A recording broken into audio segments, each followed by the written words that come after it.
Tebi još jedna teška utakmica u 5 setova, još jedna pobjeda, idemo dalje. Stvarno jedna veoma bitna utakmica za nas, posle 3 poraza od 3-2, došla je ta četvrta koju smo pobedili najzad 3-2. Mislim da je ova možda i najbitnija od svih utakmica. Napomenuo bi isto i prošlo kolo koje smo igrali protiv Topole. Mislim, stvarno imamo i dokumentovano sve i volio bih da to neko i vidi iz Saveza, da u tom drugom setu možda i odlučujući da smo poveli 2-0, ko zna šta bi se tu desilo, da li bi se oni vratili na 3-2.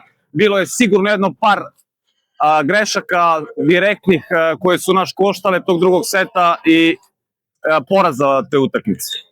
Veliki derbi za Vikingu u Novom Sadu.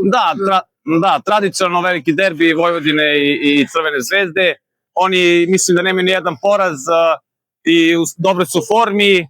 Mi se nadamo da smo sad uhvatili neki izdalet za dalje i nadamo se prvenstveno dobroj igri, a posle toga i pobedi.